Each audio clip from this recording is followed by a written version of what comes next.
Hey, all. Welcome back to the Business Roundtable Podcast. We're excited to pick up a topic that we've mentioned in previous episodes.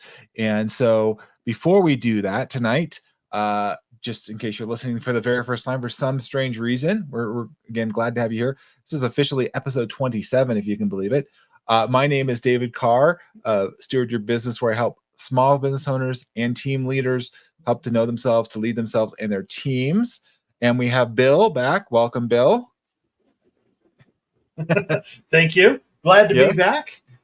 I am a leadership guide and podcaster under the banner of Bald Spots Productions. I do a couple of podcasts, one of which is the ever enticing and ever changing Not Quite After Midnight, and where I interview random people. Yeah, we were just talking that beforehand. So if you want a little surprise, podcast, go check out Bill's podcast. Yep. And Charlie, welcome back, Charlie. Thank you. Good to be back. Thanks for having me back. That's amazing that we're on episode 27. I know, right? I was Yeah. looking at the numbers. I was counting back. Yeah. I recorded an extra episode this week, so we're getting some more people and guests that want to come on and have conversations. So Nice. we're glad to have you both back. And Charlie, your background, just briefly for maybe somebody listening for the first time. Oh yeah, this brick wall here, this is virtual. Yeah. So yeah. Oh, You're not sitting out in the alley? Yeah, I know. Exactly. Yeah. No, so my background is I work as a chief experience officer in the cybersecurity field, and so our mantra is deliver that world-class customer experience, so that while delivering peace of mind, so that you don't have to put up with rude IT people. Yeah. Yes, you're very caring, and all of us are here very caring and want to make sure that you're successful. So another reason why we have this podcast is so you guys can learn from seasoned experts in the field, our expertise, and sharing that with you. And so I wanted to bring up, because Charlie was coming back tonight and Bill's been on with us many times too, but Charlie has brought this idea up of boundaries in the past episodes where we didn't really get to dig in too far with that. And so I thought it would be great to come back, Charlie, because you'd brought some, keen insights in previous episodes. Mhm. And I've talked even a couple episodes ago, we talked about health and wellness with Stacy and Heather. And so this is another aspect of having a healthy work environment. And so tonight, our goal here, hopefully, if boundaries are new to you, or the term boundaries, or just like, what does that mean for me? Our goal is to unpack that with you tonight, and so that you have a better understanding of what boundaries are and are maybe are not, and start to recognize those. So hopefully tonight you're going to be walking away with a clear understanding of, do you have boundaries or not? What are they?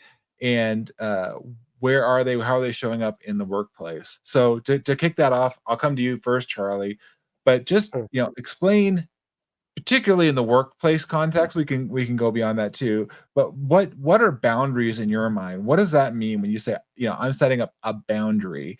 And why is that really essential for successful managers, anybody really working in a business? Yeah, so at the very foundation of it is just having clear roles and responsibilities, Mhm. so that there's no confusion on who's supposed to be doing what. And in terms of creating workability, it's actually being able to identify and have this and define, right? Have a common understanding of what success looks like, so that you're not setting yourself up for disappointment or frustration, because you're thinking success is one thing and it's not communicated, and your staff is thinking something else, and they think they're doing a great job. Mhm. And you come and you review it and you're like, oh, what I was thinking you're gonna do this, but like it was never communicated, the roles and responsibility. They're like, oh, I thought you were doing that. Like, so it Mhm. just causes for disappointment and frustration all around, and Mhm. nobody wants to feel like they're bad at their job. Mhm. So there are gonna be people that may not be the right fit for your company, whether they're, from their character standpoint or their work ethic standpoint. But at the very least, like the roles need to be defined, and what success looks like needs to be defined, or else you got no shot at actually creating workability. Mm-hmm. And we had, and for those of you listening, we had a great episode specifically on roles and responsibilities, even one on transitioning from one to another. Bill, I want to ask you this as Charlie's brought this up. What would you say, Bill, is the difference between, and Charlie brought up some good things about expectations, like here's what I'm expecting of you, and how is that maybe the same or slightly different than a boundary, an expectation versus a boundary, Bill? Ooh. Well, boundaries tend to be more hard and fast. Mm-hmm. This is the line, you don't cross it. Whereas expectations tend to be a little more fluid. Mm-hmm. Boundaries are definitely written down. Expectations can be just in your head and can be very different from what's been written down. It's that's a tough one. Really, it is. Well, I hear it because right. I want to make sure that somebody. How do you know? Like you said, Bill. Like, am I meeting expectations or am I crossing the boundary or the threshold? Right. Right. So it could be challenging. We're going to get a little bit more into that. Identifying: is this a boundary? Is this an expectation? Is this an unwritten rule? Right. Right. What is it? And if it's unwritten, is it really a rule? There you go. Right. So how do you know, right? How do you know if you've crossed a boundary, if it's unwritten or just kind of out there? You're like, well, we expectations tend to be more our own personal translations of what's written down. When especially when what's written isn't as clear as it could be. It's not always. It's not what's written. People don't always even write exactly what they mean. They certainly don't always say what they mean. But yeah, and especially today when we get with people who aren't worried so much about language. You see people writing there's a reason why we have spell check and grammar check and services like Grammarly and all that. Yeah. It's because people just aren't concerned with the language they use anymore. And especially in that environment, your expectations can vary wildly from what's written down, from what another person thinks is clear. The person who wrote it may not know that they were unclear either, and so we have to work on that as leaders and managers. Language is important, right? So the language we're using, like you said, Charlie, the has to be written down, the roles or responsibilities. So here's a question, I guess, because we're going back to responsibilities.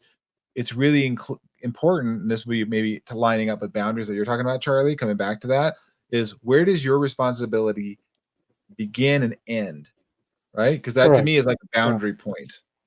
Yeah. There's a clear, it should be clear as to I'm here's my boundary or my end of my responsibilities, and am I going into somebody else's role, right, Charlie? Right. Exactly.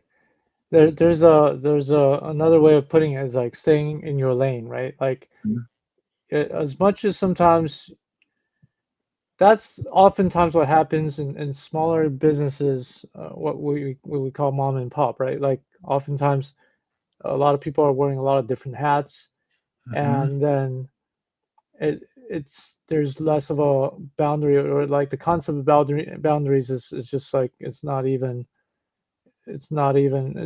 a remote concept, right? Like, so when you evolve into a more divide and conquer type of business where different people are accountable and responsible for different things, then that's where you need to stay in your lane, and if somebody else is not holding up their end of the bargain, that's where accountability needs to happen, that you can't just step in for them, or else they're going to continue to.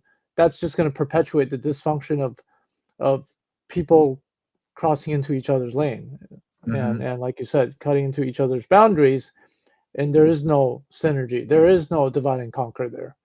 And we're going to dive a little bit more here into the types of boundaries, but I think it's complex at times because I think you guys tell me what you think here, but I'm thinking if you have too many boundaries, like you said, Bill, if you think of like a fence or a wall, right?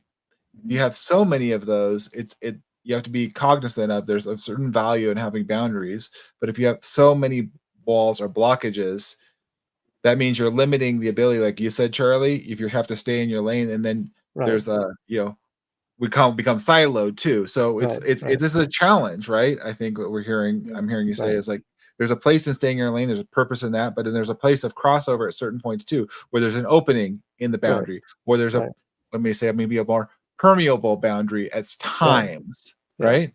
Yeah, there needs to be some what do you call it? Like you have to have some emotional intelligence around it too, right? So like a common pet peeve within our industry in IT support is you call a company and they're like, oh, yeah, my computer, it can't do this, whatever it is. Like, oh yeah, let me create a ticket and then let me have a tech call you back, or let me have can you call the help desk?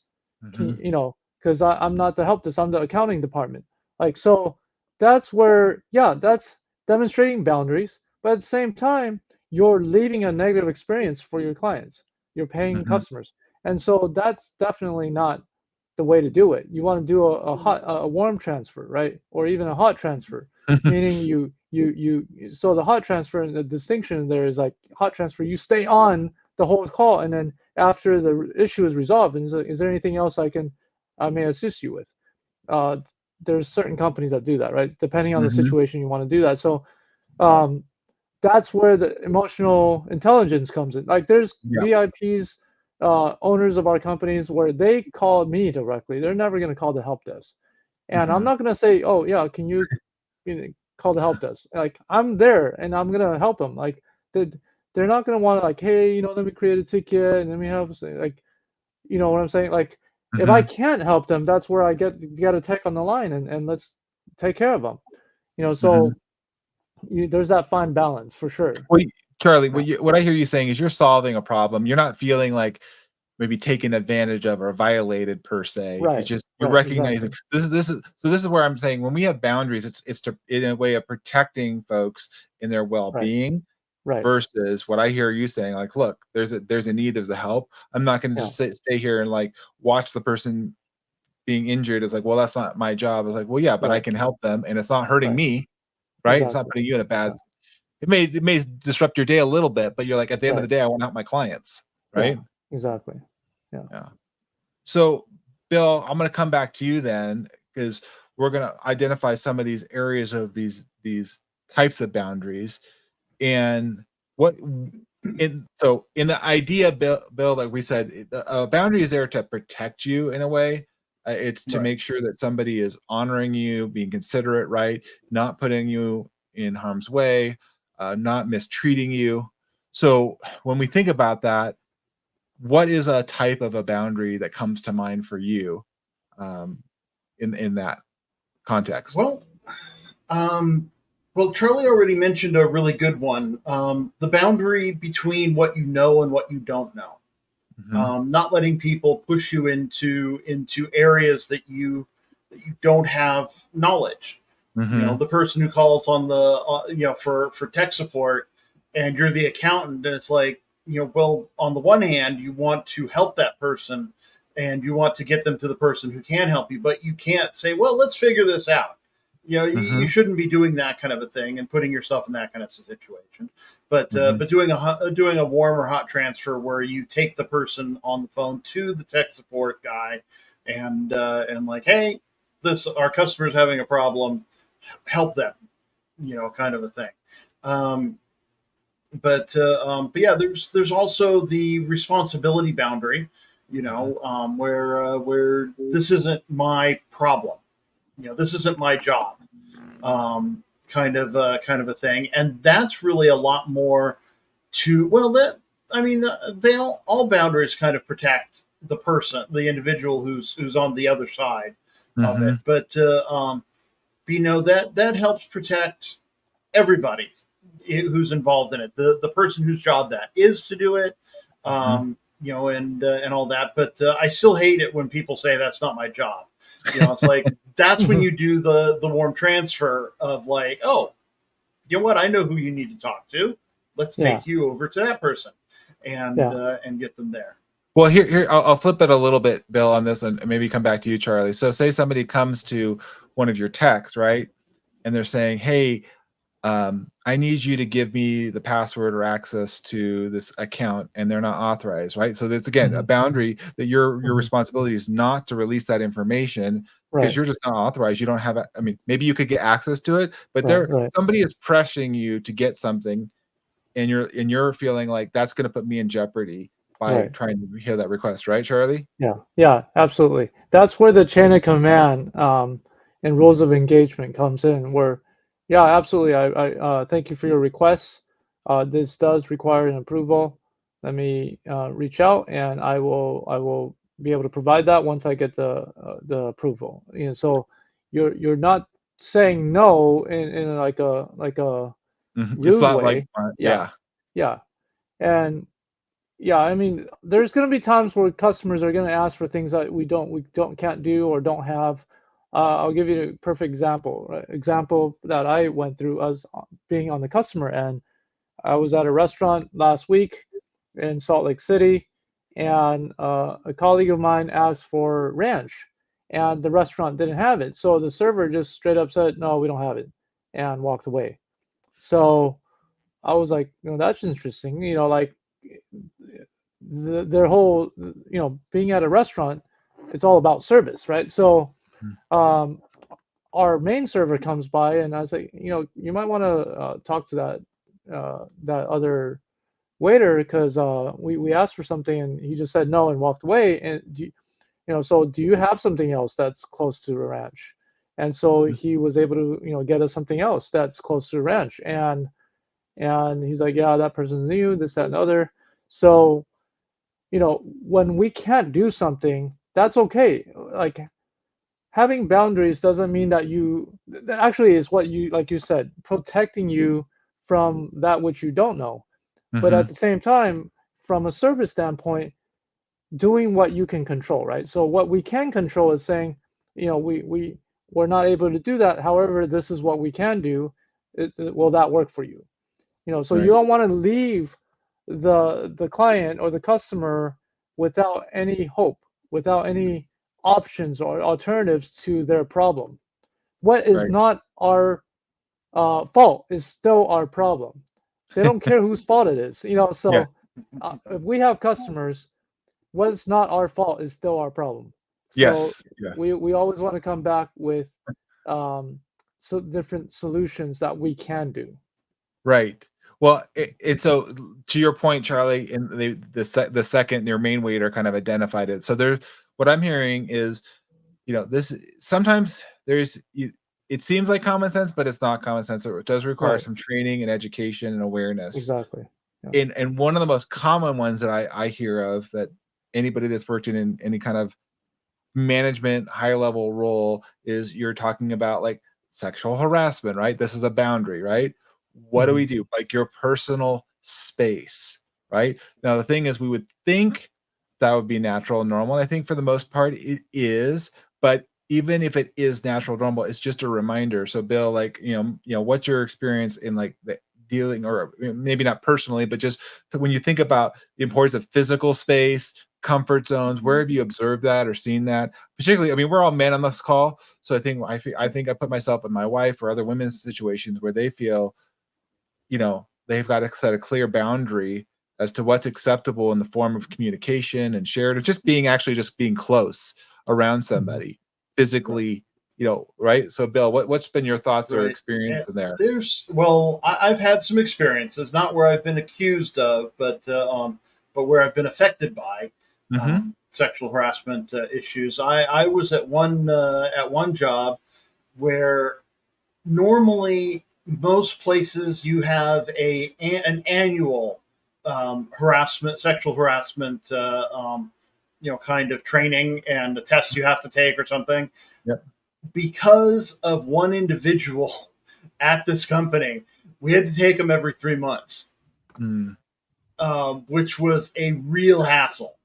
Yeah. But I can understand the owner of the business didn't want to have any more lawsuits, and because of this one individual's problem, it went that way, and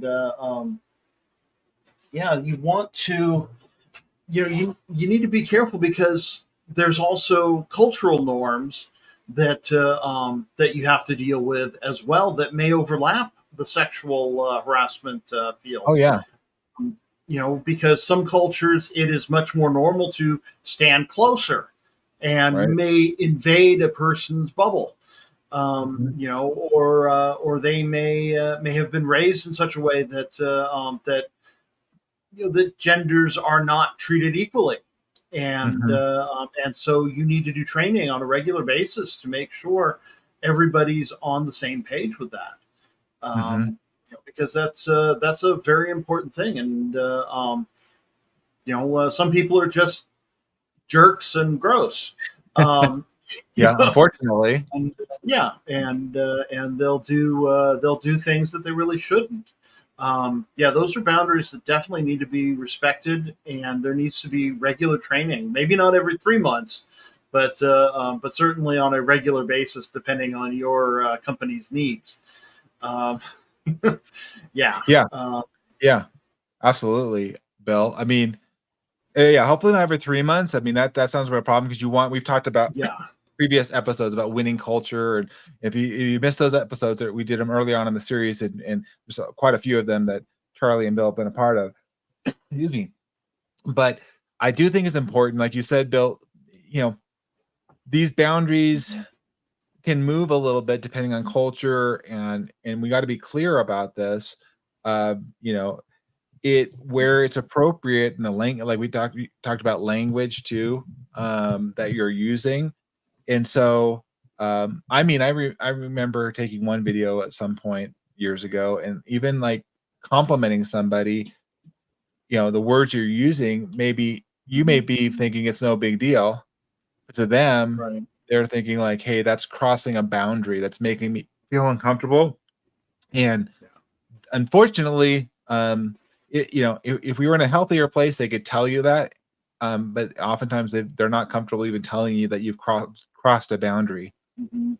So one of those areas too that I found is people crossing into emotional boundaries, possibly maybe asking inappropriate questions, or just delving into more that they don't need to know.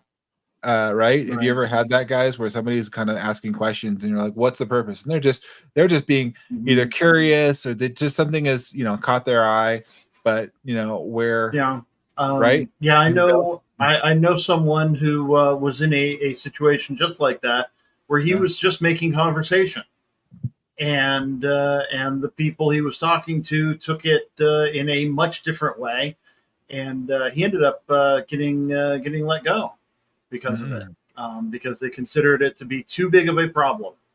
And I think that was a bit out of beyond the need of the situation, because his intent was innocent, but that was something that should have been taken care of with a little bit of training, and it's like, you just don't ask those kinds of questions. And even I, knowing the questions, I'm astounded that they went so far as to immediately can him. Because it's not like he was asking questions of a sexual nature. He was just asking questions of a personal nature. It can be taken to some places can be some people can be so afraid of these things, of the possible lawsuits, that they go overboard with their reaction. Well, they may have, like we said, their boundaries may just be, you have to look at that, and that's part of, like you said, company culture, Bill. So in their case, their boundaries, were quite maybe different than others. And so if you're coming into a new company or something, it's important to kind of read the room, read the situation here, and say, like, is this some, talk with your HR person or somebody that's a senior leader and say, hey, I had this question. Is this appropriate to ask? Is this, if you're not sure, I think it's better to ask the question and then just assume and just say, hey, I'm going to talk about this. And it's sometimes not even talking about talking to the other person. It may be just sharing something, right, Bill? Innocuously, like talking about your background. Hey, let's just say, for example, somebody was years ago were in jail or something, or talking about how they had a criminal record, right? Whatever. Let's just say something happened, and maybe that they didn't realize that was making somebody else, affecting somebody else, and sharing that. They're like, that doesn't bother me at all, but this may affect somebody else, right? Right. I had a colleague one time. I was working, we were doing construction monitoring, and she was not even involved with the conversation. She was listening to some other construction workers nearby happened to talk about she was Jewish. I don't think they knew she was Jewish, but they were just talking in derogatory terms politically, and she overheard this, and she just felt uncomfortable. So it felt like, I'm in a situation working here with these guys talking in this way. It just made me put her in a bad situation. Fortunately, she told me about it, and so I could then extract her from out of that work and figure out a better situation and then how to deal with these individuals. But not everybody does that. So you just got to be aware of not just the physical space, but the words that you're using and the emotions that you're bringing around. Charlie, other thoughts on that? Yeah, for sure. I think, well, not I think, I know, in the Asian culture, with the concept of boundaries is even just such a remote concept, because we're oftentimes just all up in each other's business, and it's like I wouldn't even know. Like I used to value and think that transparency is important, that you need to be transparent, and like at, but then I learned about boundaries, and I realized that each person is responsible for their own business and their own life, well-being, and their own family. If you're worried about somebody else before you take care of yourself, then that's violating yourself, your own boundaries, and other people's boundaries. And so the whole idea here is control what you have control over. Yes. And then in terms of like just awareness of crossing of boundaries, like, because in the past, and also within guy culture, like boys being boys type of deal, like we joke, like of sexual nature, this, that, and the other. You don't necessarily want to come off as the person that's, being insensitive or being too sensitive or whatnot. And thinking back, I can't even understand why I didn't say anything. This was when I was working in the hospitality industry. A coworker, at the time, we were trying for a baby, and this older guy, he was like, "Hey, do you need help with that?" Like, so like to me, I just laughed it off, like, because at that time I had no concept of boundaries. I had never learned or even heard about it, and so it was just like that guy, the whole culture of joking about sexuality and all that stuff. So there's, I think, outside of the work setting, fine. If you want to joke, whatever, great, go at it, right? But in that work setting, that was just totally out of place. And even though I felt wrong, I just didn't know. I didn't even know how to react. I didn't know how to respond to that, and I just laughed it off. And I didn't, I didn't go report it or anything. It's just, anyway. So, just, I think having awareness about like bullying or different grades of it, right? different shades of bullying or things like that. That's definitely important. So that way it helps protect people and their emotional boundaries. Yeah. I know we're short. We're making this a shorter episode tonight, so you guys are gonna have to come back for another round. The last boundary I want to just bring up, you guys, and we'll do kind of final thoughts here because we're gonna come back. We have lots more to talk about how you're gonna implement these boundaries, how we're gonna look at these and deal with communication, like you're bringing up, Charlie. But the last one I bring up is time boundaries. How many of you guys have had like somebody just like come into your office and like, I got to talk? You're like, well, hold on, I got other things, and they're just kind of like sucking up your time or not being respectful of your time, and so just being cognizant of the boundary, like, or if like I this happens a lot in my industry where I've worked at, people are working on a report, and let's say the report's due Friday, the person has to hand it to the person on Friday, and they'll give the report to them, but like they need to review it and have other time to prepare the report, and somebody gives it to them like, oh, it is like due the next day. They're like, they don't give the person enough time to get the work done because they're not respecting that boundary. Bill, what's your been experience on kind of time boundaries? Wow.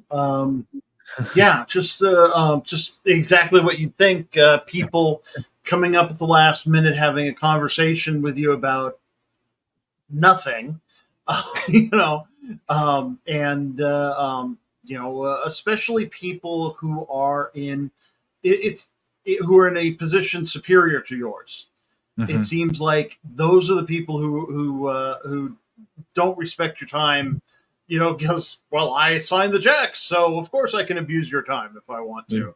But it's like, no, I've got things to do. It's important to me. But yeah, I've had plenty of people come up at 4:59 wanting to have a 20-minute conversation. And then also as far as respecting time. I've had jobs. It's especially true in auto retail dealerships, where your time outside of work is not respected. You're expected to work a 12-hour day, and it's like, wait a minute. I understand every now and again you got to work more than just 8, but to expect you to work 12 hours every day, that's that just doesn't respect one's time. Right. And time is very important because it's the only thing you can't get back. Yep. Yeah, that's, and you have to put up those barriers for yourself. Nobody's going to do it for you because time's not something we can look at and see. And it's it's so often overlooked by everyone. You need to set up your own boundaries for it, and make sure that that people respect that. It's your time. You've got stuff to do. You need to take control of it. Absolutely. So, we're not going to unfortunately get to tonight. We're not going to get to some more effective communication and how to deal with that and ways to implement. That means you guys have to come back and listen to another episode of the Business Roundtable Podcast, which we'd love to have you do. And of course, subscribe, leave us a 5-star review. We would welcome that. Help get the message out. We are on YouTube. You find us on LinkedIn. We have this as a premiered event out there. Charlie, I'm going to come back to you just for last thoughts and takeaways on time, just boundaries. What's your key takeaways for those that are listening to us tonight? Yeah, I 100% agree with what Bill mentioned of valuing your time and setting the proper communicating properly what you have available and what you don't, and actually committing time for, I even have to put it on my schedule, eat, during lunch, or else I'm not going to eat, and because it's so easy to just go and get working and just lose track of time, and family time, like I have that on my calendar because we value our jobs, we value the company that we serve and the customers we serve. We also treasure our family. They're the ones that we're doing this for. So make sure that when we're off, like sign out of your things, or put your autoresponders. That's honoring your family time, like the time that you're off, or whatever it is you're doing. So let other people step up and be the people that are covering you. So that's what I was saying. Very, very, very important. Bill, last thoughts as we wrap it up here tonight? Oof. Last thoughts. Take care of yourself. Make Mhm. sure that that you're protected in this life, because there are things more important than work. Yes. It's part of life. It's not all of life. Right. So Yeah. so I hope everybody that's listening, you guys got some value out of this. If you want to learn more, you want to connect with Bill, Charlie, and myself, please do. We leave comments here. We appreciate it. Give us your feedback. We want you to be healthy and well in all that you do, like you said, Bill.